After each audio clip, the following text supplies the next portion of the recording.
जी ma'am, start करें।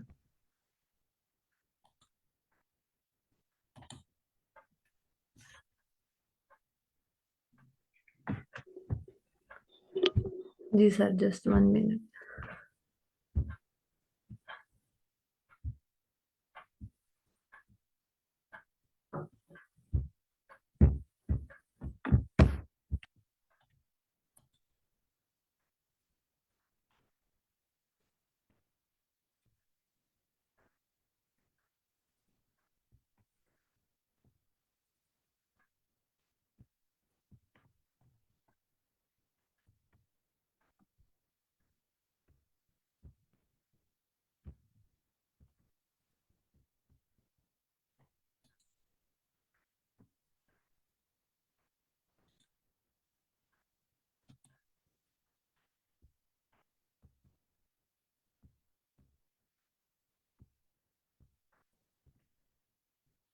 सो class, हमारे पास बस कुछ कॉन्सेप्ट्स रह गए हैं हमारे पाइथन को कंप्लीट होने में। अगर आज हो गए कंप्लीट तो हमारा कोर्स यहाँ पर ही फिनिश हो जाएगा।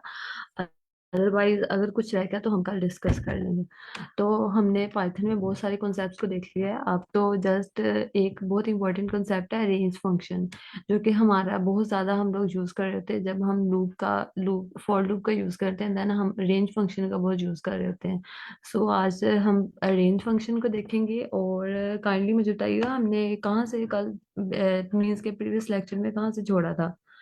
क्या एल्स इन व्हाइल लूप हो गया था या एल्स इन व्हाइल लूप करवाना है? आई थिंक सो ये रहता है। यस मैम, हाँ। करवाना जी हाँ जी। जी, आई थिंक ये हम जी इसके मिडिल में थे। हमने इसकी एक एग्जांपल कंप्लीट की थी, दूसरी रहती थी, तो ये अभी हमने कंप्लीट नहीं किया था ये। जी जी। तो आज हम इसको देखेंगे एल्स इन व्हाइल लूप क्या होता है, और साथ में ये रेंज फंक्शन को देखेंगे। और फॉर लूप आई थिंक हो गया, लेकिन हम इसको और एग्जांपल से देखेंगे। और यहाँ पर मैं एक छोटी सी आप लोगों को, जब फॉर लूप हम लोग करेंगे, एक छोटी सी एक असाइनमेंट दूंगी जो आप लोगों को as a to do list में डालनी है, और इसको क्वेश्चन को करना होगा। और वो इसी टाइप का क्वेश्चन होगा, और इससे आपकी लॉजिक बिल्डिंग में बहुत हेल्पफुल वो रहेगी। और उस तरह की और भी एग्जाम्पल्स आप लोगों को करनी चाहिए होंगी। तो हम else in while loop start करते हैं। एल्स इन व्हाइल लूप क्या होता है? ये बेसिकली ऐसा कॉन्सेप्ट होता है कि आप व्हाइल लूप की बॉडी को तो एग्जीक्यूट करो, बट इस तरह करो कि एल्स का पार्ट को भी एग्जीक्यूट करना मतलब जरूरी है। कि जब हम एल व्हाइल लूप को कवर कर लेंगे, देन जो एल्स में लिखा होगा या एल्स की कंडीशन होगी, सॉरी कंडीशन तो नहीं एल्स में होती। एल्स में जस्ट हम कुछ ऐसा अपनी तरफ से लिखते हैं कि भाई हमारा एल्स का ये पार्ट है, आप इसको भी एग्जीक्यूट करो। तो जिस तरह इफ एल्स वाला होता है, इफ मीन्स के इफ वाले कंडीशंस होती हैं, उसी तरह एल्स का थोड़ा सा लॉजिक होता है कि इफ अगर ट्रू होती है इफ एल्स वाले क्वेश्चन में। किसका क्वेश्चन है? ओके। और मैं जो बात कर रही थी वो ये थी कि अगर हम इफ एल्स का क्वेश्चन कर रहे होते हैं, देन हमारा क्या कंडीशन होती है, हमारा क्या करना होता है, हमें हमें ये करना होता है कि इफ की कंडीशन अगर ट्रू है तो इफ को एग्जीक्यूट करो, अगर इफ फॉल्स है देन एल्स को करो। But else in while loop का कॉन्सेप्ट भी कुछ थोड़ा सा सिमिलर है, कि आप वाइल की बॉडी को एग्जीक्यूट करो, बट बाद में आप एल्स को भी करो। मतलब सिमिलर है कॉन्सेप्ट। तो इसमें हम जस्ट ये करेंगे, जिस तरह ये एक एग्जांपल दी हुई है कि वाइल को अब हम एग्जीक्यूट करेंगे, उसके बाद एल्स को भी करेंगे। और इस वाले कंडीशन क्वेश्चन में क्या किया गया, हमें एक वेरिएबल दिया गया। इट्स लाइक आइटरेटर, आई को हमने 0 लिखा है। बस give me 1 minute।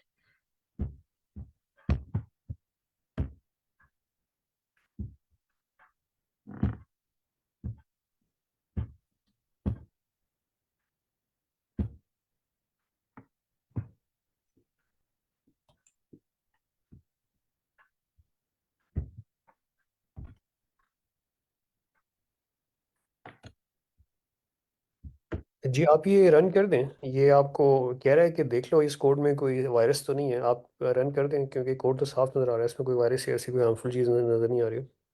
जी जी, मैंने रन एनीवे किया, बट ये आई थिंक स्ट्रक हो गया ओ तो। अच्छा अच्छा, सॉरी, मैं समझा आपने अभी तक वो रन नहीं हुए का बटन नहीं दबाया। आप सही जी हो। जी। तो हाँ जी। हाँ, वो नीचे वो कनेक्ट कर रहा है, वो पाइथन से क्लाउड से कनेक्ट कर रहा है, नीचे वो नज़र आ गया, सही। एग्जैक्टली। तो अब इसमें क्या हुआ, ये क्वेश्चन है, ये हमने एक्चुअली लास्ट टाइम में भी देखा था कि हम क्या प्रिंट कर रहे हैं, जीरो से लेकर जो हमारा है, मतलब कि हमने एक कंडीशन दी है कि आप 5 तक प्रिंट करो। अब 5 क्यों नहीं प्रिंट हुआ, बिकॉज हमने कंडीशन दी कि 5 से लेस देन वाले एलिमेंट्स को हमने करना है। तो उसको साथ में हम इंक्रीमेंट भी कर रहे हैं +1 से। तो यानी कि ये एक कॉन्सेप्ट हो गया। अब जो समझाने का मतलब ये है कि एल्स को क्या किया उसने, एल्स को इस तरह किया, वाइल को एग्जीक्यूट कर दिया, बाद में एल्स को एग्जीक्यूट कर दिया। ये सिंपल सा एक कॉन्सेप्ट था। तो अगर ये कॉन्सेप्ट क्लियर है तो हम नेक्स्ट मूव करते हैं। और कोई स्टूडेंट इसमें कुछ ऐड करना चाहे या कुछ मतलब नहीं समझा है, then please feel free to ask any question, any suggestion.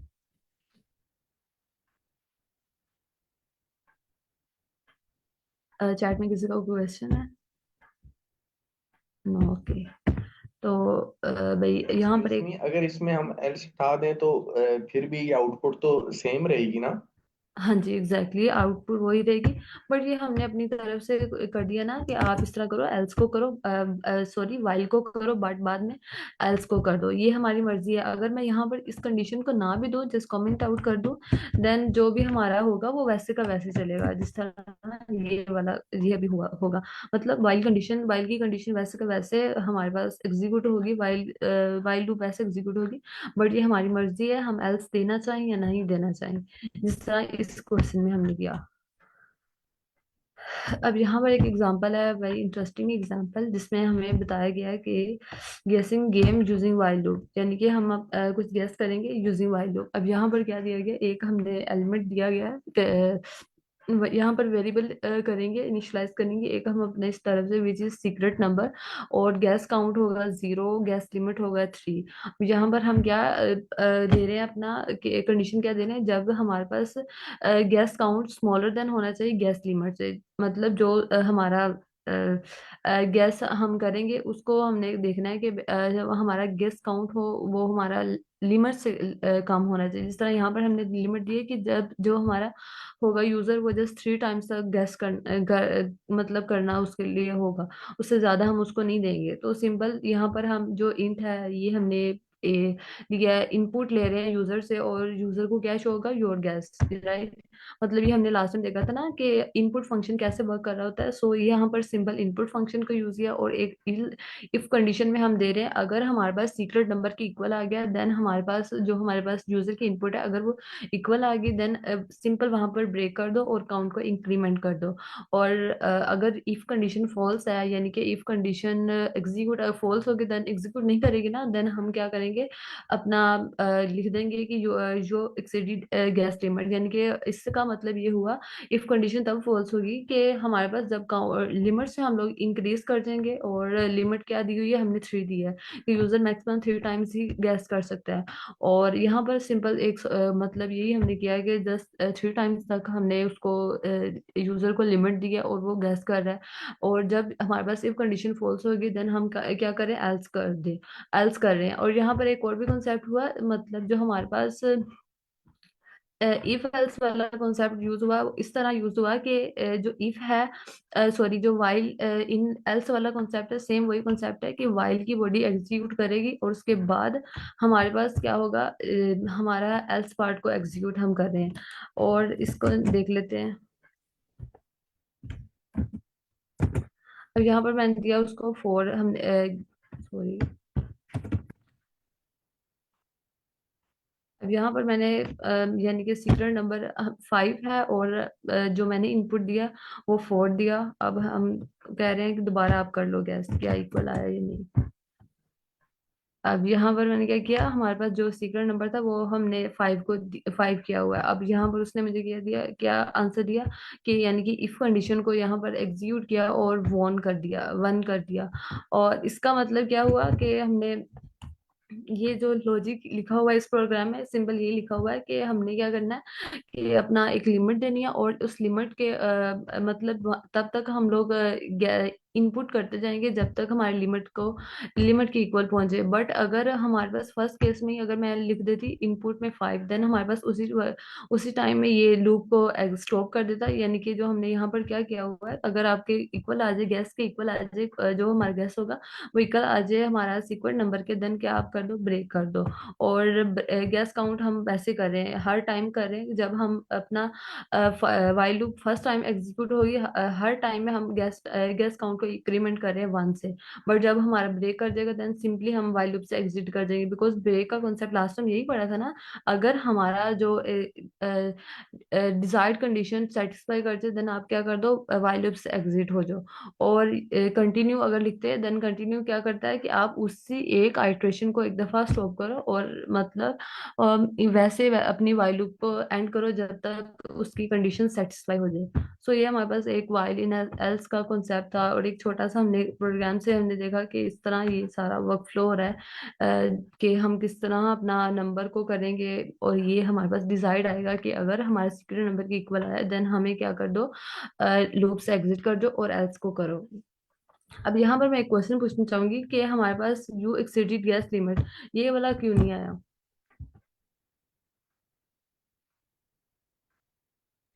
क्योंकि 3 ही हमारे पास लिमिट थी ना, तो हमने बस 2 बार ही अभी किया था, तो वो इसलिए एल नहीं आ सका, एल्स वाला। एग्जैक्टली ये ऐसा ही है। अगर कोई स्टूडेंट इसको मतलब कुछ ऐड करना चाहे या अगर किसी को समझ नहीं आए तो प्लीज काइंडली हमें मतलब बताइए, ताकि हम उस कॉन्सेप्ट को अच्छे से देख लें और हम नेक्स्ट मूव करें। तो फ्रेंड्स ये क्लियर है?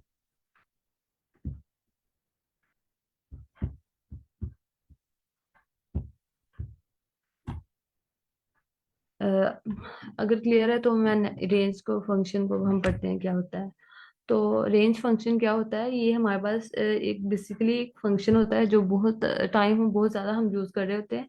इसमें हम क्या करते हैं कि ये भी सेम वो ही वाला कॉन्सेप्ट होता है। इसको रेंज करने के लिए ना हम 3 तरह के मेथड्स होते हैं, बट जो मोस्टली मेथड यूज हो रहा था कि आप जस्ट रेंज फंक्शन लिखो और उसके अंदर कुछ वैल्यू को पास करो, इंटीजर वैल्यू को पास करो। और रेंज फंक्शन ये होता है कि इसमें यानी कि हम इंटीजर को तो पास कर रहे होते हैं, और जो हमारे पास इंटीजर होता है वो ऐसा होता है कि वो एक्सक्लूसिव होता है, यानी कि वो इंक्लूसिव नहीं होता। यहाँ पर मैं लिख देती हूँ 2 वर्ड्स, जो आई थिंक हमने लिस्ट में पढ़ा था कि हमारे पास स्लाइसिंग जब हम लिस्ट में कर रहे थे देन हमने पढ़ा था कि ये एलिमेंट इंक्लूसिव होगा और जो दूसरा हम दे रहे होंगे वो हमारे पास एक्सक्लूसिव होगा, और जो थर्ड में दे रहे होंगे वो हमारे पास स्टेप साइज होगा। सिंपली यहाँ पर भी वही सेम होगा। मैं यहाँ पर टेक्स्ट में लिखती हूँ क्या 3 मेथड्स होते हैं।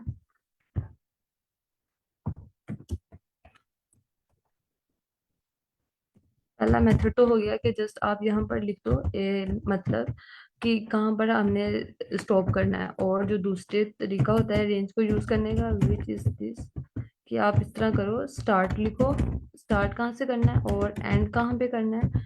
और ये हमारे पास सेकंड वे हो गया। इसी को ही थोड़ा करेंगे कि हमारे पास स्टेप साइज वाला एक मेथड होता है। अब ये 3 तरीके होते हैं कि रेंज फंक्शन को हम यूज करें, बट मोस्टली मतलब अगर इन दिनों का फंक्शन भी सेम ही होता है, अगर हम ये यूज करेंगे देन हमारे पास मतलब ये होता है कि स्टार्ट ऑटोमेटिकली हम एक वैल्यू को स्टार्ट कर देता है कि जो कि 0 से हमेशा स्टार्ट होती है। और एंड क्या होता है कि हम अपना उसको वेरिएबल दे रहे होते हैं कि भाई हमारा यहाँ तक स्टॉप करो। जिस तरह एक एग्जांपल्स देख लेते हैं कि कैसे वर्क करता है। जिस तरह ये एक एग्जांपल है जिसमें हमने लिखा है कि हमारी रेंज होगी आई से लेकर 5 तक। अब 5 क्या होगी, 5 हमारे पास एक्सक्लूसिव होगी। इसका क्या मतलब है, 5 - 1 तक ये रेंज चलेगी। और ये 5 - 1 क्या होगा कि हमारे पास जो भी हमारे पास हम एंडिंग देते हैं ना, एंड हमेशा -1 ऑटोमेटिकली बाय डिफॉल्ट हो रहा होता है। जिस तरह ये एग्जाम्पल में है कि अब जो भी एलिमेंट होगा वो 0 से लेकर 4 तक प्रिंट हुआ है, यानी कि ये हमेशा बाय डिफॉल्ट 0 से रेंज स्टार्ट हो रही होती है और एंड जहां पर जो एंडिंग वेरिएबल हमने दिया होता है उससे -1 तक हो रही होती है। सेम हमने स्लाइसिंग में एक मतलब स्लाइसिंग में कॉन्सेप्ट पढ़ा था कि इंक्लूसिव और एक्सक्लूसिव और इंक्लूसिव, और मतलब ये सेम सिमिलर सा कॉन्सेप्ट है, बट मतलब थोड़ा सा डिफरेंस ये होता है कि ये हमें एक फंक्शनैलिटी दे देता है हमें एलिमेंट्स को एक्सेस करने के लिए। ये बहुत हेल्पफुल होता है और इसको हमने बहुत ज्यादा मतलब अपना डीएसए वाले क्वेश्चंस पे हम कर रहे होते हैं। यहाँ पर मैं एक एरे ले लेती हूँ कि हम एरे में किस तरह लूपिंग कर रहे होते हैं और किस तरह रेंज फंक्शन का यूज करते हैं। अब यहाँ पर मैं अपनी मर्जी से एक एरे ले लेती हूँ, 1 2 3 4 5। चलें ठीक हो गया। अब यहाँ पर क्या हम करेंगे कि हम अगर हमारा ये मतलब ये हम इस तरह करते हैं कि हमने एरे की एक ही एलिमेंट को प्रिंट आउट करवाना है, मतलब ट्रावर्स करवाना है। चले हम इसलिए थोड़ा सा डिफरेंट होगा, हम ये कॉन्सेप्ट देख लेते हैं कि लूप इन एरे क्या होता है और रेंज फंक्शन हमें कैसे हेल्प कर रहा होता है। अब लूप इन एरे का क्या मतलब है कि हम इस क्वेश्चन को क्या करें, इस क्वेश्चन में हमने ये करना है कि हमारा जीरो इंडेक्स से लेकर लास्ट इंडेक्स तक हमारे पास जो भी एलिमेंट्स हैं, हमारा फोकस है कि हम उनको प्रिंट करवाना चाह रहे हैं। और इसको हम क्या बोलते हैं, ये हम लूप कर रहे हैं एरे में। और एक और भी कॉन्सेप्ट होता है जिसको हम कहते हैं ट्रावर्स। और ट्रावर्स का क्या मतलब होता है कि हम अपनी एरे में ट्रेवल कर रहे हैं। तो ये हमारे पास एक सिमिलर से कॉन्सेप्ट होते हैं और इसको हम देख लेते हैं कैसे रेंज फंक्शन से ये हो जाता है क्वेश्चन। तो यहाँ पर अब हम क्या करेंगे, हम जस्ट 5 और हम ये भी कर सकते हैं कि जो हमारे पास एरे की लेंथ है उसमें से -1 करके यहाँ पर लिख दें। उसको इस तरह लिखेंगे जिस तरह इसकी लेंथ है 1 2 3 4 5 6। अब यहाँ पर 6 है ना लेंथ हमारे पास, और अगर हम चाह रहे हैं हमारे पास एलिमेंट्स को प्रिंट हो, देन हम यहाँ पर सिंपल लिख दें array of length of A R R. इसका क्या मतलब हुआ कि आप हमारी रेंज को लेकर जाओ, जीरो से लेकर length of A R R, length array की लेंथ तक, एरे की लेंथ तक लेकर जब जाएंगे देन हमारे पास जो एक्सक्लूसिव वाला कॉन्सेप्ट है, यानी कि एंडिंग में से -1 कर दो। और जब हमारे पास लेंथ में से -1 होगा देन वो क्या करेगा, यानी कि 7 तक जाएगा, यानी कि 0 से लेकर 7 तक जो भी एलिमेंट्स होंगे उन सबको प्रिंट आउट करवा रहा होगा। अब ये देखिए, ये 0 से लेकर 6 एलिमेंट्स हैं, तो 0 से लेकर 5 तक जो भी 5 इंडेक्स तक जो भी एलिमेंट्स हैं उनको ये आई हमें बता रहा है कि 0 से लेकर 5 तक है। बट अगर ये हमारे पास इंडेक्स को हमने देखने के लिए ये स्टेटमेंट का यूज किया कि जैसे हम आई को प्रिंट कर रहे हैं, बट जब हमारा फोकस है कि हमने प्रिंट करना है ए आर आर ऑफ जो भी हमारे पास एलिमेंट्स हैं एरे के, उनको हम प्रिंट आउट करवाना चाह रहे हैं, देन हम क्या यूज करेंगे यहाँ पर, अम, जो भी हम ए आर आर यानी कि एरे के अंदर आई होगा उसको हम प्रिंट करवा रहे हैं। अब इसको थोड़ा सा देख लेते हैं क्या हो रहा है इसमें। ये क्वेश्चन में हम यहाँ पर ये कर रहे हैं कि 0 से लेकर लेंथ यानी कि लास्ट तक जो भी एलिमेंट है उसको प्रिंट आउट करवाओ। और रेंज फंक्शन क्या बोल रहा है कि आप एलिमेंट पास कर दो इसमें, और उसमें मैं बाय डिफॉल्ट क्या करूंगा, -1 कर दूंगा। और ये हमने कैसे पढ़ा था लास्ट टाइम, क्या देखा था कि एंड -1 होता है, यानी कि अब हमारे पास जो भी एलिमेंट एरे की लेंथ है उसमें से -1 जब जैसे हम करेंगे तो वो हमारे पास 7 तक लेकर जाएगा। बिकॉज हमारे पास जब हम लेंथ कर रहे थे देन हम 1 2 3 इस तरह काउंटिंग स्टार्ट करते हैं। और जो हमारे पास इंडेक्स क्या है, 0 से लेकर यहाँ तक 7 तक, 7 मीन्स के लास्ट एलिमेंट तक। तो यहाँ पर क्या होगा, 0 से लेकर लास्ट तक जो भी हमारे पास एलिमेंट्स हैं वो सारे के सारे प्रिंट आउट होकर आए हैं। तो ये हमारे पास एक यूज केस हमने देख लिया रेंज फंक्शन कैसे वर्क करता है। और हम यहाँ पर एक और भी कॉन्सेप्ट हमने पढ़ लिया कि हम एरे में किस तरह ट्रैवल कर रहे होते हैं। और ये इसी कॉन्सेप्ट्स को अगर हम डिफरेंट डिफरेंट एग्जांपल से आप लोग करें और इसमें देखें कि हम एरे के अलावा कोई और डेटा टाइप ले लें, जिस तरह टपल ले लें और स्ट्रिंग ले लें, कि उसमें उसमें हम कैसे ट्रैवल कर रहे होते हैं। ट्रैवल मीन्स के ट्रैवर्स कर रहे होते हैं। और ये ट्रैवल और ट्रैवर्स दोनों सेम, मतलब इन दोनों के मीनिंग सेम होते हैं। और ये बहुत इंपॉर्टेंट होता है कि मतलब हमें पता होना चाहिए हम अपने एलिमेंट्स को किस तरह प्रिंट आउट करवाते हैं। सो रेंज फंक्शन हमें हेल्प करता है। और जैसा कि मैंने बताया था कि हमारे पास 3 तरह के वेज होते हैं रेंज फंक्शन को यूज करने के। यहाँ पर अगर मैं लिख देती मतलब स्टार्ट, पहला वे तो हमने पढ़ लिया किस तरह वो हम लोग रेंज फंक्शन वर्क कर रहा होता है। और जो दूसरा वे होता है वो ये होता है कि आप स्टार्ट लिख दो कि यहाँ यहाँ से स्टार्ट करना है और यहाँ तक एंड करना है। यानी कि इसमें इस वाले केस में तो बाय डिफॉल्ट ये होता है ना कि 0 से हमारे पास स्टार्ट हो रहा होता है। बट अगर हमारा फोकस है कि हम चाह रहे हैं कि हमारे पास फर्स्ट इंडेक्स से एलिमेंट फर्स्ट इंडेक्स से स्टार्ट करें और एंड हमारे पास वही हो। तो हम यहाँ पर क्या करेंगे, हम अपना सिंपल इंडेक्स पास कर देंगे कि आप इस तरह करो 1 से लेकर लास्ट तक जाओ। तो यहाँ पर हम जस्ट एक हम अपनी मर्जी से कोई भी इंडेक्स लिख सकते हैं, और यहाँ पर मैंने क्या किया, 1 को लिखा। तो ये हमारे पास था सेकंड वे किस तरह हम रेंज को यूज करते हैं।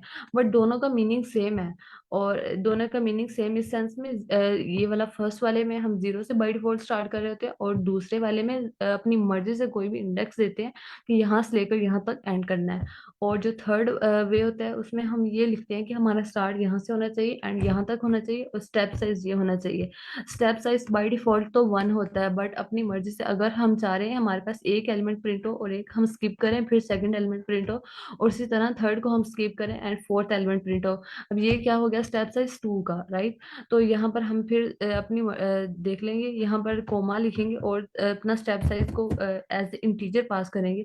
चाहे हम 4 लिखना चाह रहे हैं, 3 स्टेप साइज होना चाहिए, 2 स्टेप साइज होना चाहिए, it's only up to you. तो ये 3 वेज थे, बट जो हम ज्यादातर यूज होता है वो रेंज फंक्शन, यानी कि एक सिंपल हम अपना रेंज दे देते हैं यहाँ से यहाँ तक, मतलब 0 से लेकर एंडिंग तक जाओ। तो ये रेंज फंक्शन था। यहाँ पर एग्जांपल्स कुछ दिए हुए हैं, स्टेप साइज है और स्टार्टिंग और एंडिंग मेंशन की हुआ है। और अब फोर लूप देख लेते हैं। फोर लूप क्या होता है, ये हमने अभी जो कंसेप्ट पढ़ा उसमें भी हमने फोर लूप को देखा। अब और भी देख लेते हैं किस तरह फोर लूप वर्क कर रही होती है। फोर लूप में क्या होता है हमारे पास, हम देखते हैं कि हमारे पास यहाँ से लेकर सेम ये जो हम काम वाइल लूप से करते हैं वही काम हम फोर मैम लूप से भी काइंडली थोड़ा कर सा सकते हैं। सांस भी ले लिया करें। जी सर। सॉरी। तो कोई no no, it's all right. Students, अगर किसी का कोई क्वेश्चन हो तो पूछ लें। किसी का कोई डाउट हो रेंज फंक्शन में या पिछले में। जी रेंज, जो रेंज फंक्शन है ना उसमें एक थोड़ी सी जी एहतियात से जी बताने वाली बात थी कि अगर आपका रेंज में स्टेप भी आप दे रहे हैं ना, तो फिर ये बात दुरुस्त नहीं जी है जी कि वो हमेशा 1 माइनस पे जी जाएगा और जी वो एक्सक्लूसिव होगा। अगर आपने स्टेप दे जी जी दिया उसको ज़्यादा, तो फिर वो पहले भी रुक जाएगा। अगर आप चाहते हैं तो मैं इसकी एग्जांपल दिखा देता हूँ। हाँ जी सर। मैं अनशेयर करती हूँ, आप शेयर करके कर लें।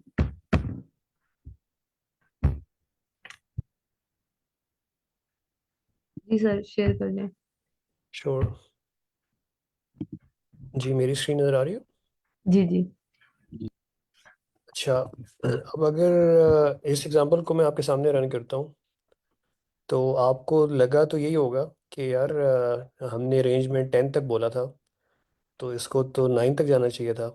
यहाँ पे ये 8 पे जाके क्यों रुक गया? इसकी वजह किसी स्टूडेंट को समझ आई है?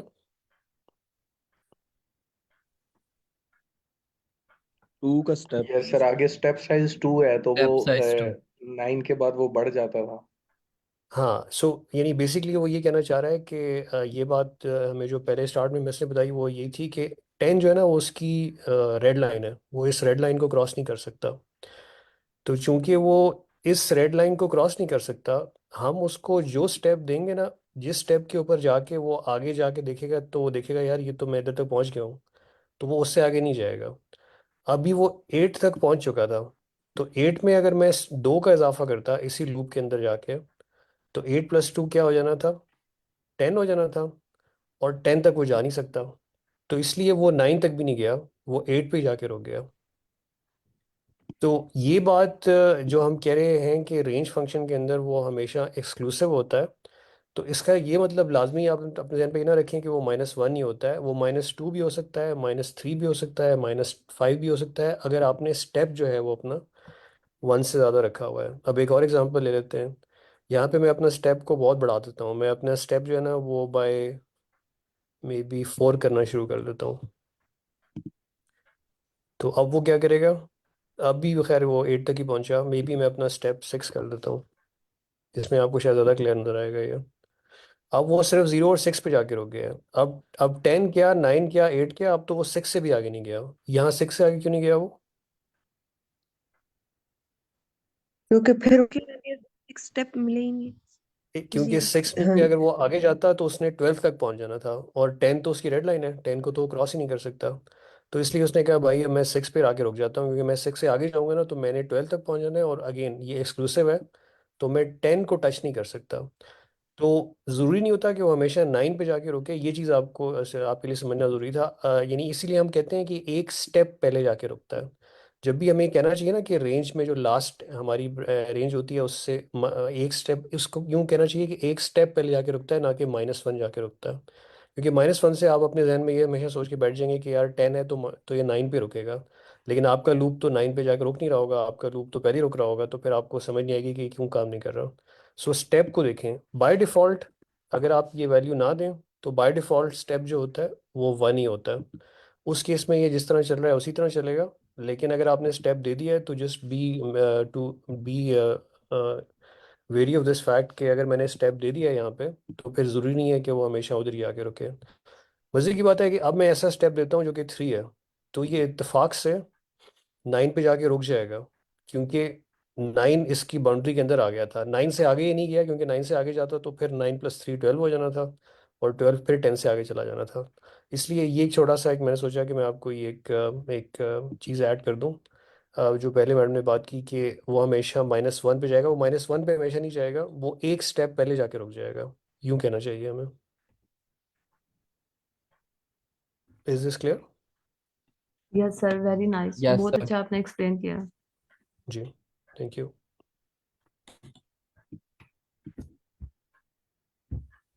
जी मैम आप ले लें वापस स्क्रीन।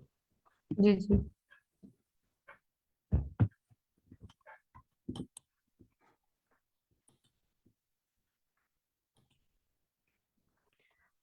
तो फॉर लूप के बाद हमारे पास रेंज के बाद हमने कुछ यहाँ पर कुछ कॉन्सेप्ट्स दिए गए हैं, और आई थिंक सो ये आप सबको क्लियर होंगे, बट अगर नहीं होंगे देन इट्स कम्प्लीटली फाइन। हम इसको दोबारा देख लेंगे। जिस तरह हमने कंटिन्यू, ब्रेक, और आई थिंक सो नेक्स्ट हमारे पास पास है। ये हमारे पास सेम वही कॉन्सेप्ट्स हैं जो हमने लास्ट वाले वीक में ब्रेक स्टेटमेंट कैसे वर्क कर रही होती हैं, और इनको हम लूप में कैसे यूज करेंगे, और ये सारे वही कॉन्सेप्ट्स हैं, यानी कि रिपीट हुए हैं ये सारे कॉन्सेप्ट्स। और यहाँ पर पहले फॉर लूप को देख लेते हैं। फॉर लूप भी आई थिंक सो ये क्लियर होगा, अगर नहीं होगा देन मैं हम देख लेते हैं। जिस तरह लास्ट वाले क्वेश्चन में हमने फॉर लूप का यूज किया, फॉर लूप हमें क्या फंक्शनैलिटी देता है कि हमें आप इस तरह करो, एलिमेंट्स को जिस तरह इस एग्जांपल में हमने क्या किया है, जीरो से लेकर अपने सारे एलिमेंट्स को प्रिंट करवाया है। ये भी वही एग्जांपल है लूप इन एरे, कि हम एरे की मदद से, सॉरी, लूप की मदद से कैसे एरे के सारे एलिमेंट्स को प्रिंट आउट करवा रहे हैं। अब जिस तरह वाइल लूप होती है उसी तरह फॉर लूप होती है। अगर जो हम काम वाइल लूप से कर रहे हैं, सेम वही काम हम फॉर लूप से भी कर सकते हैं। वाइल लूप में जस्ट हमें कंडीशन देनी होती है, और यानी कि एक कंडीशन देनी होती है, और फॉर लूप में होता है कंडीशन नहीं हम देते, हम बताते हैं कि हमारे यहाँ से आप आइट्रेशन स्टार्ट करो, यहाँ तक एंड करो। और या फिर जिस तरह ये एग्जांपल है, इसमें हम क्या करें, सारे एलिमेंट्स को फॉर आई इन फ्रूट्स, यानी कि आई क्या होगा, फ्रूट में जाएगा, और फ्रूट जो है वो हमें एक एरे है, और यहाँ पर क्या हुआ, जीरो से लेकर एंड तक जाएगा। यानी कि लास्ट वाले रेंज वाले एग्जांपल में क्या देखा था, एक्सक्लूसिव होता है वो एलिमेंट। और जिस तरह 10 से एक एलिमेंट पीछे तक गया था, जिस तरह सर वाले एग्जांपल में 10 से एक एलिमेंट पीछे तक गया था, वैसे रेंज में तो वर्क कर रहा होता है। बट फॉर लूप अगर हम इस तरह रेंज के विदाउट रेंज हम यूज करें, देन हम वो क्या करेगा, लास्ट वाले एलिमेंट को भी लेगा। जिस तरह ये एग्जांपल है, इसमें हमारा जीरो से आई की वैल्यू पहले जीरो होगी, और उसके बाद हमारे पास इंक्रीमेंट होती जाएगी, और कहाँ तक जाएगी, यहाँ तक जाएगी, यानी कि लास्ट एलिमेंट तक जाएगी। तो ये हमारे पास फॉर लूप का कॉन्सेप्ट होता है। अब यहाँ पर थ्योरेटिकल कुछ लिखा हुआ है, a for loop is used to iterate over a sequence, that sequence can be string, list, tuple, set, or a dictionary. It does not require an indexing variable to set the before head. यानी कि मतलब यहाँ पर ये क्या बताया हुआ है कि हम फॉर लूप को हर डेटा टाइप के ऊपर अप्लाई कर सकते हैं। कि यहाँ पर अगर फ्रूट में जिस तरह लिस्ट हमने पास किया है, लिस्ट ऑफ स्ट्रिंग, उसी तरह हम सेट भी यूज कर सकते हैं, टपल भी यूज कर सकते हैं, डिक्शनरी को भी लिख सकते हैं, और उसी तरह कि हम ट्रैवल कर सकते हैं या कुछ भी फंक्शनैलिटीज को अप्लाई करना हो, देन फॉर लूप हम यूज कर सकते हैं, यानी कि हर डेटा टाइप में यूज कर सकते हैं। और उसमें क्वेश्चंस में हम भी इसको देख रहे होते हैं, और मतलब इन दोनों एक अगर मोस्ट ऑफ टाइम, बट हम लोग इस तरह ही करते हैं, फॉर लूप का ही यूज कर रहे होते हैं अपने लीड कोड वाले क्वेश्चंस में भी। ऑल्दो हमें व्हाइल लूप का पता होता है, बट ज्यादा टाइम हम यहाँ इसको ज्यादा प्रेफर करते हैं कि फॉर लूप से हम अपने क्वेश्चंस को करें।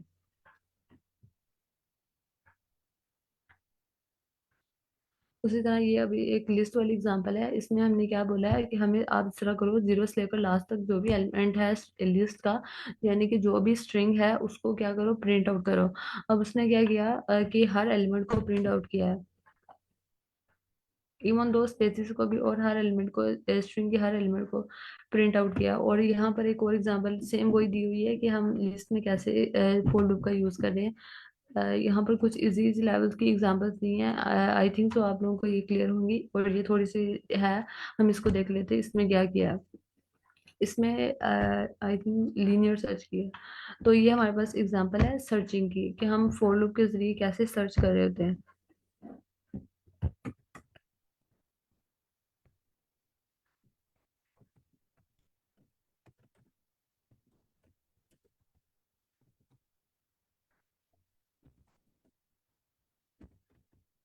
यानी कि हम किसकी मदद से सर्च कर रहे हैं, फॉर लूप की मदद से।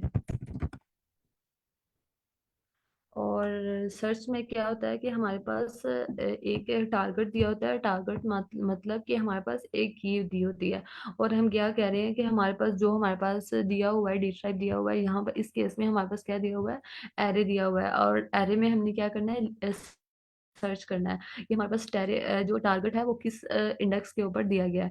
और यहाँ पर देखेंगे कैसे बताया गया है। तो हम क्या करेंगे, मतलब सिंपल हम क्या करेंगे, जिस तरह एक लास्ट वाली एग्जांपल में हमने देखा था कि हम लूप किस तरह यूज करते हैं एरे में। तो फर्स्ट स्टेप क्या होगा कि हमने क्या करना है, ट्रैवल करना है, ट्रावर्स करना है, ट्रावर्स करना है। उसके लिए हम एक लूप यूज करेंगे, जो कि ये होगी कि जो जिसमें हम क्या करेंगे, जीरो से लेकर लास्ट तक अपनी एरे के हर एलिमेंट को देख रहे हैं। तो ये हमारे पास लूप को हम क्या कर सकते हैं, ये हमारे पास ट्रैवल करने के लिए, ट्रावर्स करने के लिए लूप को, ये सॉरी हमने क्या किया, इस लूप का यूज किया गया है।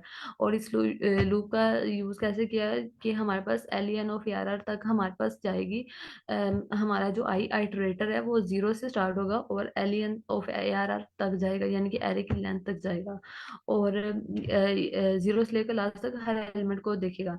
तो यहाँ ये फर्स्ट लाइन का मतलब तो ये हो गया। अब जो हमारे पास ये टारगेट वाला सीन है, इसमें हम क्या देख रहे हैं कि हम एलिमेंट को देख रहे हैं कि अगर हमारे पास जो भी इंडेक्स पे है उस इंडेक्स को हम प्रिंट करवाना चाह रहे हैं।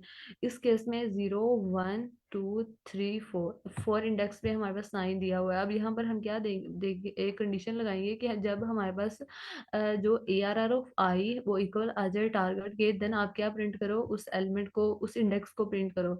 यहाँ पर हम जस्ट अगर सिंपल आई भी लिख देते कि प्रिंट आई, देन हमें पता चल जाता है कि हमारे पास आई इस कंडीशन है। आई जो भी है वो हमारे पास इंडेक्स है टारगेट का। तो यहाँ पर यूज किया गया कि वैल्यू को प्रिंट की फॉर्म में लिखा गया, डबल कोट्स में लिखा है, और हमारे पास ARR ऑफ आई के हमारे पास जो हमारे पास 9 है वो इस इंडेक्स पे है, यानी कि आई। तो यहाँ से हमने क्या एक कॉन्सेप्ट देखा कि हम एरे में लूप की मदद से कैसे सर्च कर लेते हैं, सर्चिंग करते हैं। और इस कॉन्सेप्ट को हम डेटा स्ट्रक्चर्स एंड एल्गोरिथम्स में क्या करते हैं, ये हमारे पास कॉन्सेप्ट है लीनियर सर्च। और हमने आज देखा कि हम ट्रैवल कैसे करते हैं, यानी कि एरे को जो भी हमारे पास होती है डेटा टाइप होता है, जिस तरह हमने एरे में देखा हम एरे को कैसे ट्रैवर्स कर रहे होते हैं। और यहाँ पे एक और भी हमने कॉन्सेप्ट देख लिया, लीनियर सर्च क्या कैसे हमने किया। लीनियर सर्च से कंफ्यूज ना हो, ये सिंपल वो हमने कॉन्सेप्ट देख लिया कि लीनियर सर्च कैसे किया, और या फिर हम कह लें कि हमने एरे में किस तरह सर्चिंग किया है बाय यूजिंग फॉर लूप। किसी का हैंड रेज है तो काइंडली पूछ ले क्वेश्चन। मैम मेरा हैंड रेस है। मैं पूछना जी चाह रहा जी हूँ कि आपका कि टारगेट हमारा मतलब 9 है जो इस एरे के अंदर वो ढूंढेगा। तो यहाँ जी पे जी जो कंडीशन हमने पास की है 4 के नीचे, if array of I is equal to 5, यहाँ जी पे जी 5 की जगह 9 नहीं होना चाहिए? यहाँ पे बाय मिस्टेक आई थिंक लिखा होगा, बट यहाँ पर हम लिख देते हैं टारगेट।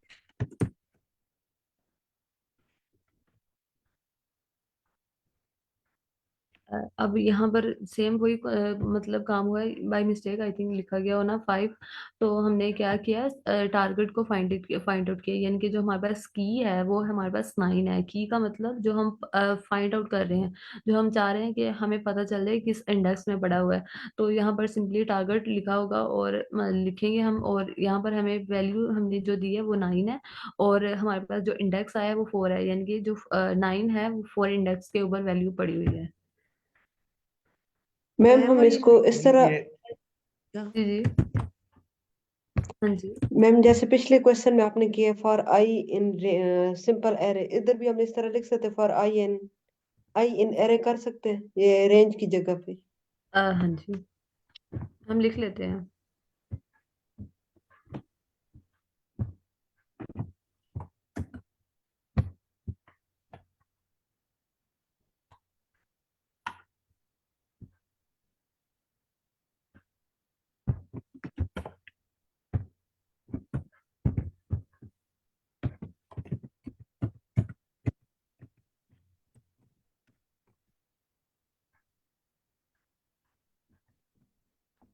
मैम मैम ऊपर वो एरे नहीं कॉपी हुआ ना, यहाँ पे एरे।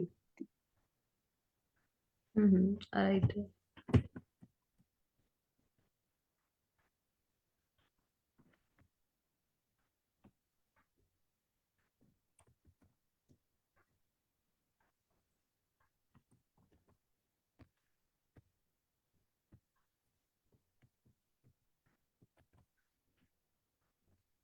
सर मैम क्या क्वेश्चन था कि हम रेंज की जगह हम एरे लिखें? यस मैम, सिंपल अगर फॉर आई इन एरे। जी लिख लेते हैं, बट यहाँ पर जरूरी होगा कि हम रेंज ही यूज करें, बिकॉज रेंज से हम उसको फंक्शनैलिटी दे रहे हैं कि हमारा कहाँ से लेकर हम कहाँ तक, बिकॉज हमने फर्स्ट स्टेप क्या करना है, एरे में ट्रेवल करना है। तो उसके लिए आई थिंक हम लिख लेते हैं, वैसे शायद हो जाए, बट आई थिंक सो ये वो फिर रेंज उसका लिखना मस्ट इंडेक्स होगा। नहीं करेगा, वो उसके एलिमेंट्स को प्रिंट कर देगा।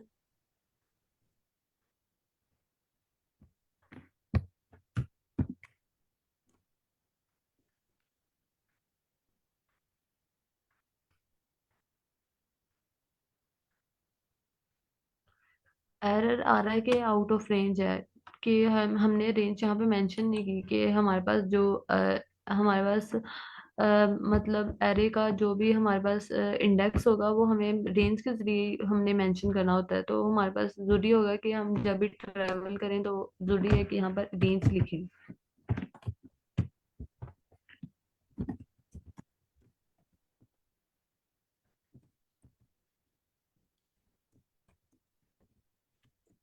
इसकी मैं एग्जांपल दिखा देता हूँ। मैंने कोड एक सिंपल बनाया। जी सर, मैं अनशेयर करती हूँ, आप शेयर कर लें। श्योर।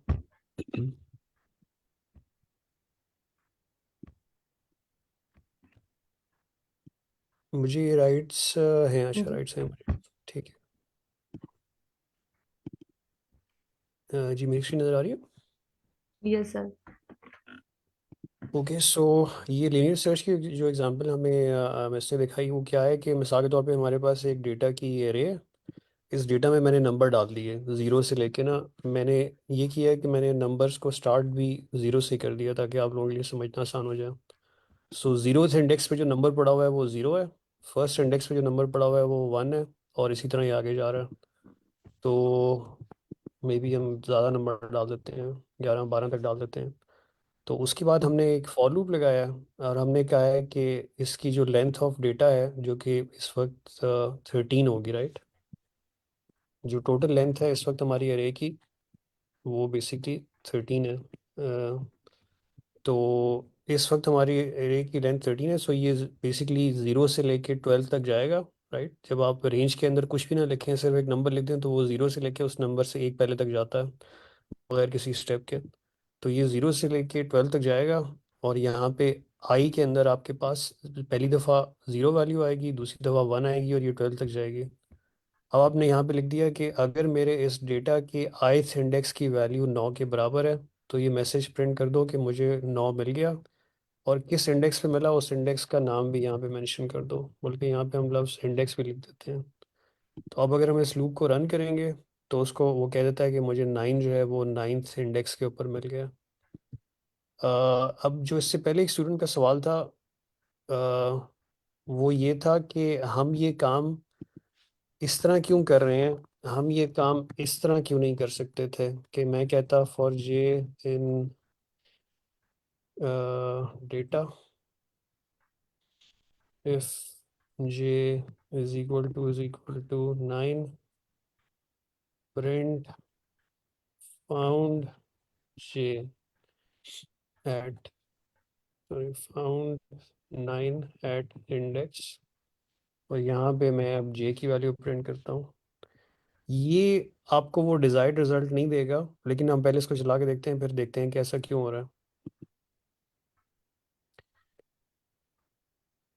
सो सर यहाँ जो आपने की है जी वो बताइए। वही है जो इंडेक्स है उनका, तो आंसर सेम आ रहा है। अगर आप वैल्यूज चेंज कर दें फिर बेहतर समझ आएगी बच्चों को। चलिए ठीक है, यूँ कर लेते हैं। अगर आपको ये मसला लग रहा है तो हम इसको ए बी सी डी कर देते हैं। सो मैंने इसको ए बी सी डी कर दिया, और लेट्स जस्ट से कि हम ढूंढना चाह रहे हैं ए बी सी डी में से, मे बी हम डी को ढूंढना चाह रहे हैं, मैं ए बी सी डी ये कर देता हूँ। ठीक है जी। और अगर हम ढूंढना चाह रहे हैं यहाँ पे डी को, और इधर भी मैं कर लेता हूँ डी नीचे, जे इज इक्वल टू डी, तो अभी भी मसला वही अपनी जगह पे ही है। इसको हम चला के देखते हैं। सो यहाँ पे ये कह रहा है कि यार इसको कह देते हैं फाउंड डी, और इसको भी कह देते हैं फाउंड डी। तो पहले वाले फॉर लूप में इसको डी मिला भी, और इसने हमें बता भी दिया कि यार मुझे डी जो है ना तीसरी पोजीशन पे मिला है, 0 1 2 3, सो तीसरी पोजीशन में मिला है। एरे में अगेन 0 से स्टार्ट होती है ना। तो लेकिन नीचे वाला जो आपका सवाल था स्टूडेंट का, ये हम इस तरह क्यों नहीं कर सकते, क्योंकि इधर आपको आपने पोजीशन लूज कर दी है। ये दूसरा फॉर लूप जो हमें इसने बताया वो है तो काम का, लेकिन असल में उसमें इंडेक्स कॉपी नहीं होती। जब आप इस तरीके से फॉर लूप लिखते हैं ना, डायरेक्ट अपना जो आपका होता है कलेक्शन, जो जो भी आपके पास डेटा होता है, चाहे वो टपल हो, लिस्ट हो, एरे हो, जो भी हो, उसके ऊपर जब आप इस तरीके से फॉर लूप लगाते हैं तो इसमें जो वैल्यू जा रही होती है ना वो एक्चुअली ये वैल्यू होती है, इंडेक्स नहीं होती। यहाँ पे 0 1 2 3 4 5 पास नहीं हो रहा कि मैं इसको चेक कर सकता कि यार मेरी इंडेक्स क्या है। यहाँ पे A B C D E पास हो रहा है। इसलिए आप देखें कि नीचे वाले फॉर लूप में उसने सिंपली मुझे बताया कि यार मेरे जे की वैल्यू जो है वो डी है, और चेक करने का तरीका भी इसलिए मैं ये नहीं लगा सकता था। मैं यहाँ पे अगर लिखने की कोशिश करता कि if data J is equal to D, तो मुझे कोई एरर आ जाना था, क्योंकि यहाँ पर मेरे डेटा के अंदर जे जो है वो इंडेक्स ही नहीं है। अब यहाँ पे वो क्या कर रहा है, वो डेटा के अंदर जाके इंडेक्स ए को ढूंढने की कोशिश कर रहा है। तो मुझे एरर आ रहा है कि भाई एक तुम क्या बात कर रहे हो, मेरे डेटा के अंदर तो इंडेक्स या तो 0 होती है, या 1 होती है, या 2 होती है, या 3 होती है, या 4 होती है। डेटा में इंडेक्स ए का तो मुझे पता ही नहीं है कि क्या चीज़ होती है वो, तो इसलिए वो यहाँ पे एरर दे देगा आपको।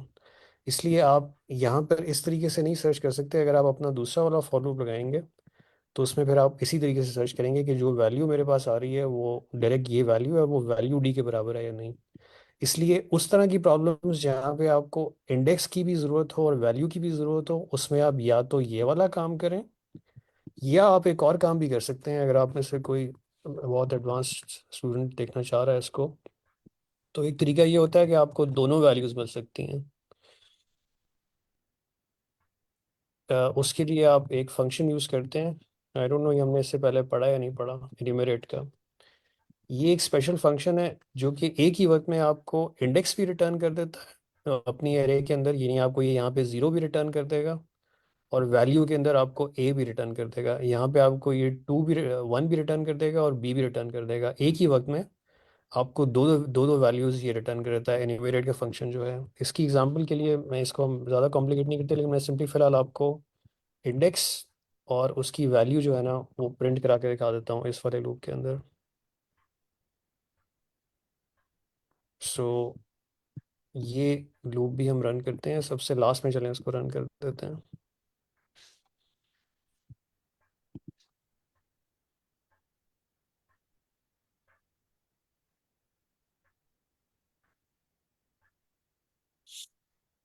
तो यहाँ पे क्या हुआ, जीरो भी प्रिंट हो रहा है, ए भी प्रिंट हो रहा है, वन भी प्रिंट हो रहा है, बी भी प्रिंट हो रहा है। इसकी मदद से आपको एक ही वक्त में उसकी इंडेक्स भी पता चल रही है और वैल्यू भी पता चल रही है। यही काम आप इधर जो जो हमें पहले मिस बता रही थी यहाँ पे भी आप यही कर रहे थे, आपको इंडेक्स भी मिल रही थी और वैल्यू के लिए आप डेटा ब्रैकेट इंडेक्स देके वैल्यू भी गेट कर रहे थे। तो यूँ भी आप कर सकते हैं, that is one way to do that. और आप यूँ भी कर सकते हैं, जो ये दूसरा तरीका अभी आज आपने देख लिया कि इन्यूमरेट का एक फंक्शन होता है जो कि आपको किसी एलिमेंट की इंडेक्स और डेटा और वैल्यू एक वक्त में दोनों रिटर्न कर देता है। इस तरीके से आप अलबत्ता नहीं कर सकते थे अगर आपको अपनी सर्च के अंदर इंडेक्स भी बतानी थी। अगर आपको सिंपल येस नो जवाब देना था कि भाई मुझे बता दो इसमें डी है या नहीं है, तो फिर आप ये वाली अप्रोच यूज़ कर सकते थे। लेकिन अगर आपको बकायदा वो लोकेशन भी बतानी थी कि मुझे किस इंडेक्स पे डी मैच मिला, तो उसके लिए आप ये वाली अप्रोच नहीं बल्कि या तो ये वाली यूज़ कर सकते हैं या ये वाली यूज़ कर सकते हैं। This is clear. Okay sir, yes sir. Okay, so I guess ma'am should I continue? वैसे भी 10 मिनट ही रह गए, you want me to continue the जी रेस्ट सर। Of the? जी ओके, जी सर, आप कंटिन्यू करें। ठीक है। सो अच्छा आई थिंक सर, ये थैंक यू फॉर्मूला सो इसमें मच, आपने बहुत अच्छा से एक्सप्लेन किया है ये कॉन्सेप्ट। जी श्योर। अच्छा ओके सॉरी सर, मेरा एक क्वेश्चन है। जी जी बताइए। सर ये ऊपर ये /9 आप लोगों ने यूज किया हुआ था, काइंडली मुझे इसके बारे में थोड़ा सा बता दें। स्लैश ये नाइन ऊपर कहाँ वाली पे? एग्जांपल, ओके, ये सर ये टारगेट 9 में ये नीचे यूज हुआ हुआ है। टारगेट 9 के अंदर। अच्छा ये इस नीचे। एग्जाम्पल की बात करें, राइट। हाँ ये स्लैश एन जो है इसकी बात करें आप? जी सर, इसी की। हाँ हाँ, ये तो बेसिकली न्यू लाइन कैरेक्टर है। यानी ये क्या कर रहा है कि एक नई लाइन प्रिंट कर रहा है। पहली लाइन पे ये वैल्यू प्रिंट कर रहा है, उसके बाद ये एक नई लाइन लगाएगा यानी लाइन ब्रेक लगाएगा, उसके बाद ये इंडेक्स प्रिंट कर देगा। इसको आप रन ओ, करें ओके तो ओके यहाँ ओके। पे अभी तो ये नथिंग आ गया क्योंकि उसको, हाँ हम बेसिकली 5 को ढूंढवा रहे हैं, राइट। 5 की जगह हम ऐसा करते हैं कि इसको इसको ढूंढवाते हैं, टारगेट होना चाहिए था ये। सो अब अगर इसको 9 मिल जाएगा तो ये पहली लाइन पे वैल्यू प्रिंट कर रहा है, उसके बाद स्लैश एन का मतलब होता है न्यू लाइन, तो न्यू लाइन पे फिर ये इंडेक्स को प्रिंट कर रहा है। जी ठीक है, थैंक यू। ओके अब हम आगे चलते हैं। ब्रेक स्टेटमेंट फॉर लूप ये हमने देख लिया मेरे ख्याल से, तो इसको पढ़ने की ज़रूरत नहीं है क्योंकि ये तो हमने अपनी पिछली असाइनमेंट में भी देखा था कि अगर इस एग्जाम्पल में वो क्या कर रहा है, वो देख रहा है कि सर्दी का मौसम है, गर्मी का मौसम है, ऑटम का मौसम है या फॉल का मौसम है। जैसे ही फॉल का मौसम उसको मिल जाता है तो वो वहाँ से ब्रेक कर जाएगा। तो आई थिंक इसको अगर आप रन भी करते हैं तो ये आपको क्लियर होगा कि ये विंटर समर ऑटम में जा रहा है और जैसे ही इसको फॉल मिला तो इसने ब्रेक कर दिया। ब्रेक करने का क्या मतलब है कि इसके बाद लूप में आगे जो भी होना था वो नहीं होगा, यानी कि फॉल का लफ्ज़ प्रिंट भी नहीं होगा और आगे लूप चला भी नहीं, इसलिए रेनी सीजन भी प्रिंट नहीं हुआ। तो I think this is pretty clear कि ब्रेक क्या करता है फॉर के अंदर। ये तो हमने पिछले 2-3 दिन पहले पढ़ा भी है मेरे ख्याल से। सर ये ब्रेक स्टेटमेंट और कंटिन्यू स्टेटमेंट ये और लास्ट में एक पास स्टेटमेंट भी दिया हुआ है, ये आई जी थिंक सो स्टूडेंट्स को क्लियर होगा बिकॉज ये लास्ट टाइम में हमने बहुत अच्छे से इन डेप्थ इसको देखा था। ठीक बट है तो हम यहाँ पे एक मिनट पॉज करते हैं और स्टूडेंट से पूछते हैं अगर किसी को कोई ये कॉन्सेप्ट अगर चाह रहा है ये दोबारा रिवाइज करवाया जाए, देन हम इसको करते हैं। किसी को इसमें कोई डाउट है तो या फिर कोई चाह रहा है ये कॉन्सेप्ट दोबारा करवा दिया जाए तो हम इसको देख लेते हैं।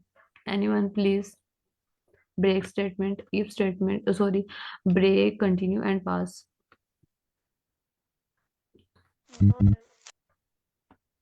सबको क्लियर है? Yes ma'am.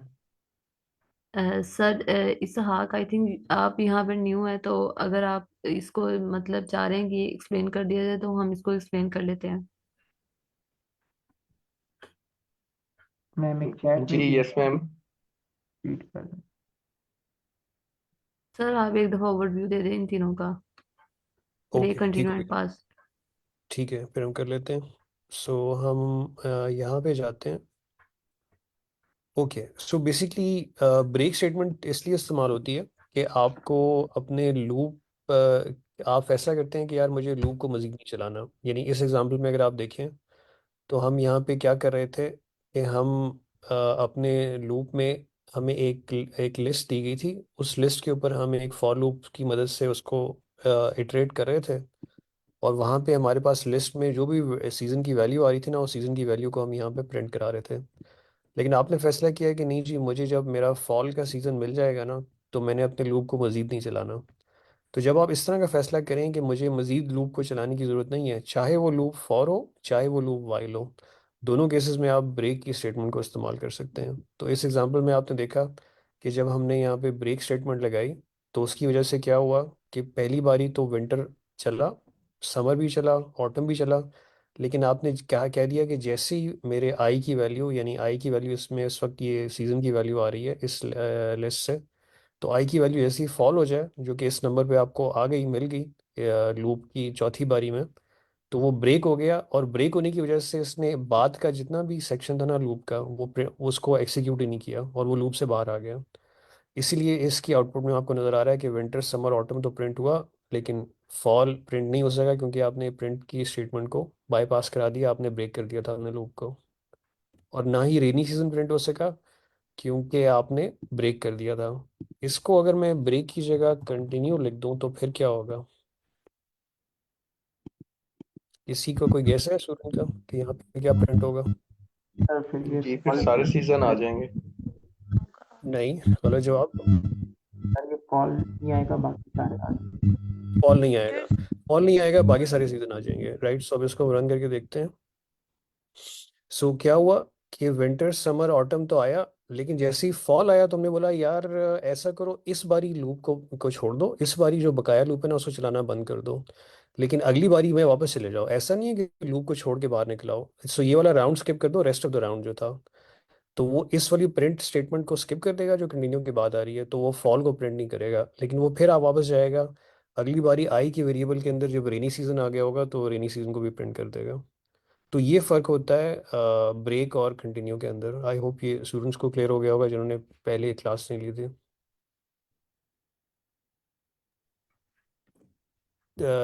मैं देख रहा हूँ यहाँ पे, आई थिंक मिस लारेब आपने कहा था कि आप एब्सेंट थी। This is clear for you, या हम आगे चलें या इसमें मज़ीद कुछ अ, समझाने की ज़रूरत है?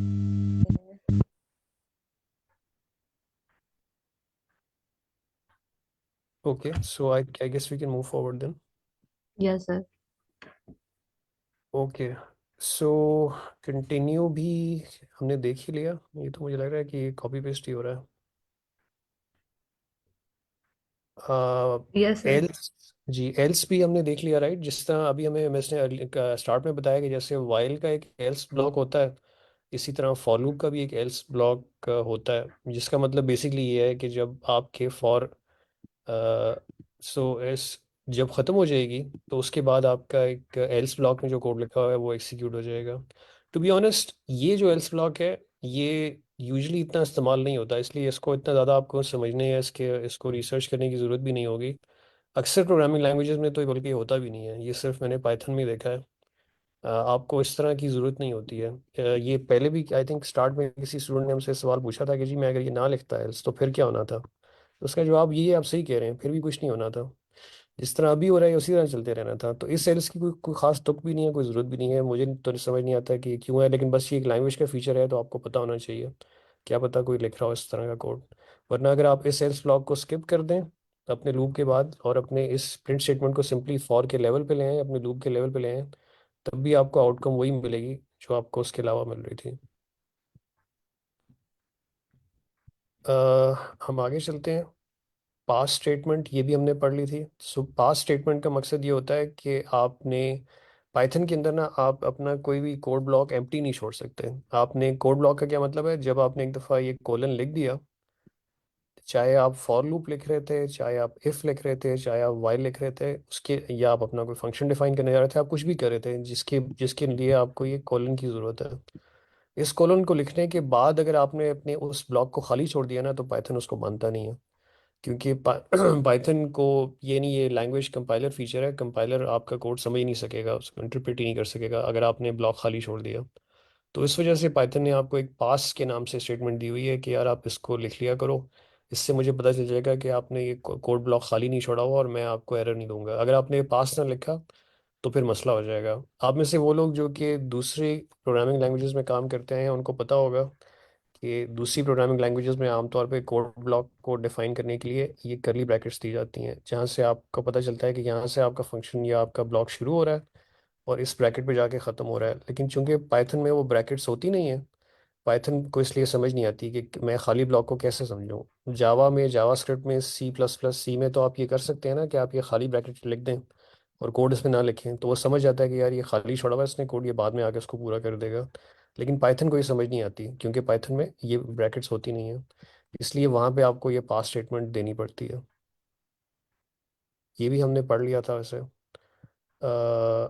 नेस्टेड लूप, हाँ, ये नेस्टेड लूप का मतलब ये इंपॉर्टेंट है, ये शायद आपको मुझे लग रहा है कि आज के सेशन में वैसे भी क्लास ख़त्म नहीं कर सकेंगे, but I think will continue tomorrow. लेकिन नेस्टेड लूप में बेसिकली आप चाहें तो एक लूप के अंदर एक और लूप भी शुरू कर सकते हैं। सो यहाँ पे बेसिकली क्या होता है कि आप ये कह रहे हैं कि मेरे पास x को शुरू करो और x को 0 से लेके 4 तक चलाते जाओ, x के अंदर 0 से 4 तक एक चीज़ चलेगी। लेकिन उसी के अंदर आपने एक और लूप शुरू कर दिया जहाँ पे आपने y को चलाया है स्ट्रिंग हेलो के अंदर, और उसके बाद आप x और y की वैल्यू प्रिंट करा रहे हैं। तो आप में से कुछ लोग ये सोचे होंगे कि यार ये तो सिर्फ 5 दफ़ा चलना चाहिए। जो लोग इस हेलो को देख रहे हैं, वो इस हेलो के अंदर भी आप देखें तो 5 ही कैरेक्टर मौजूद हैं, तो कुछ लोग ये सोचे होंगे कि ये 5 दफ़ा चलना चाहिए। लेकिन ये हर पहली इटरेशन के लिए नीचे वाली इटरेशन को 5 दफ़ा चला रहा है। सो पहली दफ़ा जब x की वैल्यू 0 होगी तो ये y को चलाएगा 5 दफ़ा। दूसरी दफ़ा जब x की वैल्यू 1 होगी तो फिर ये y को चलाएगा 5 दफ़ा। तीसरी दफ़ा जब x की वैल्यू 2 होगी तो फिर ये चलाएगा 5 दफ़ा। इसलिए बेसिकली ये 5 × 5 25 दफ़ा चल रहा है।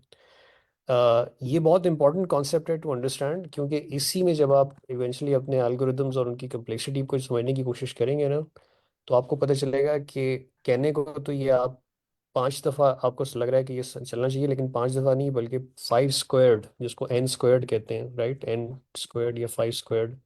एक्चुअली ये 5 × 5, ये 5⁻² दफ़ा चल रहा है। तो अगर आप देखें तो यहीं पे यहाँ पे यही हो रहा है। पहली दफ़ा x0 चला, उसने हेलो को प्रिंट कराया, हेलो के HELLO को 5 दफ़ा प्रिंट कराया। फिर x1 हुआ, फिर हेलो दोबारा प्रिंट हुआ, फिर 2 हुआ, फिर हेलो दोबारा प्रिंट हुआ, और ये आपको 25 लाइनें यहाँ पे लिखी नजर आ जाएंगी। I think we are out of time, so will probably resume from here tomorrow. Sir जिस तरह C yes plus sir. Plus में एरेज होती हैं, ये भी इसी तरह वर्क कर रहा है। सॉरी, आपकी आवाज़ बहुत हल्की आ रही है जैनब, आप दोबारा से जरा ऊंचे बोलेंगे सवाल। जैसे सी प्लस प्लस में 2 डायमेंशनल एरेज होती हैं, तो ये भी इसी राइट, तरह वर्क कर रहा है। जैसे C++ में और पाइथन में भी 2 डायमेंशनल एरेज होते हैं, लेकिन इसका 2 डायमेंशनल एरेज से सच कोई ताल्लुक नहीं है। ये तो बेसिकली ये कर रहा है कि ये एक लूप के अंदर जाके एक और लूप को चलाने की कोशिश कर रहा है, और ये लूप की पहली इटरेशन के लिए अंदर वाले लूप की सारी इटरेशंस को पूरा करता है, फिर लूप बाहर वाले लूप की दूसरी इटरेशन के लिए अंदर वाले लूप की सारी इटरेशंस को पूरा करता है। इस तरीके से चला रहा है ये। इसका 2 डायमेंशनल एरे से ऐसा कोई ताल्लुक नहीं है। 2 डायमेंशनल एरे C++ में भी होती हैं और पाइथन में भी होती हैं। बेसिकली मैम सर ये 2 डायमेंशनल अरे मतलब होती हैं, सेम होती हैं, हर लैंग्वेज में सेम होती हैं। और ये यहाँ पर जो कॉन्सेप्ट है ये नेस्टेड लूप है, यानी कि यहाँ पर हमने एक लूप के अंदर उस लूप एक नई लूप को यूज किया है। और यहाँ पर ये भी हो सकता है कि हम एक लूप के अंदर एक और लूप को यूज करें, जिस तरह वाई वाली जो लूप है उसके अंदर हम और भी लूप को यूज करते हैं। सो नेस्टेड लूप का ये कॉन्सेप्ट होता है कि आप एक से ज्यादा लूप को यूज करो, एक लूप के अंदर और से एक से ज्यादा यूज कर सकते हो। सो ये हमारे पास नेस्टेड लूप का कॉन्सेप्ट होता है। अगर ये ये किसी को नहीं भी क्लियर हुआ देन हम कल इस तरह करेंगे, कुछ इस तरह इसके ना एग्जांपल्स करेंगे। और मैं तो ये चाह रही थी कि हम पैटर्न्स वाले एक दो क्वेश्चन करें, जो नेस्टेड लूप में हम लोग नेस्टेड लूप की मदद से ही हम लोग पैटर्न्स के क्वेश्चंस को कर रहे थे। कल एक दो क्वेश्चन करेंगे इसको बेटर अंडरस्टैंडिंग के लिए। और इसके बाद हमने कॉन्सेप्ट्स देखने हैं फंक्शंस के, और जो हमारे पास लिस्ट कॉम्प्रिहेंशन है आई थिंक सो ये सबको क्लियर होगा। बेसिकली ये हमारे पास सेम वही कॉन्सेप्ट है जो हमने लास्ट टाइम में लिस्ट का टॉपिक को पढ़ा था। देन हमने एक मेथड पढ़ा था कि हम लिस्ट को कॉम्प्रिहेंशन के जरिए कैसे लिस्ट क्रिएट करते हैं। ये जस्ट अंडरस्टैंडिंग के लिए है, इसको हम अंडरस्टैंडिंग के लिए देखेंगे। और मतलब इसका हम इतना ऐसे यूज नहीं कर रहे होते डीएसए वाले क्वेश्चंस में। उसको डीएसए वाले क्वेश्चन को हम सिंपल वैसे कर रहे होते हैं, लिस्ट कॉम्प्रिहेंशन बहुत कम यूज होता है। Even though I think so इसके बगैर भी हम क्वेश्चन को कर सकते हैं, जिस तरह हम जो सिंपल एरे वाले क्वेश्चन करते हैं या सिंपल लिस्ट वाले क्वेश्चन करते हैं। और इसके बाद यानी कि नेस्टेड लूप के बाद हम फंक्शंस को ही देखेंगे। और जो हमने और उसके बाद बुल्टिन फंक्शंस वाला है एक टॉपिक जो हम मोस्ट ऑफ टाइम यूज करते आए हैं और देख लेंगे क्या कौन कौन से बुल्टिन फंक्शंस होते हैं। मतलब जरूरी नहीं कि हमें हर एक बुल्टिन फंक्शंस का पता होना चाहिए, जस्ट हमें अंडरस्टैंडिंग होनी चाहिए। अगर कोई नया फंक्शन भी हम देखने को हमें मिल रहा है देन हम जस्ट उसको गूगल कर सकते हैं। और जिस तरह मिन मैक्स और सॉर्ट सॉरी और रिवर्स, ये सारे मेथड्स होते हैं हमारे डी टाइप्स के अंदर भी हम यूज कर रहे थे। हमने देखा था कि लिस्ट में हमारे पास मेथड्स होते हैं, जिस तरह रिवर्स कर लो सॉर्ट हम कर सकते हैं। सो ये हमारे पास बुल्टिन मेथड्स होते हैं कि पाइथन हमें फंक्शनैलिटी देता है कि आप इसका फंक्शन ना बनाओ, मैं आपको फंक्शनैलिटी देता हूँ, आप इस फंक्शन का यूज कर लो। सो ये था कॉन्सेप्ट। सो कल देखेंगे क्लास में। आई होप आज की क्लास को आप सब ने बहुत अच्छे से अंडरस्टैंड किया होगा। सर ने बहुत अच्छा हमें गाइड किया, बहुत अच्छा हमें कॉन्सेप्ट्स को पढ़ाया। तो thank you so much sir for very nice explanation and thank you so much class. हम कल देखेंगे next concepts. Love you everyone. Allah Hafiz, thank Allah you. Hafiz. Allah Hafiz.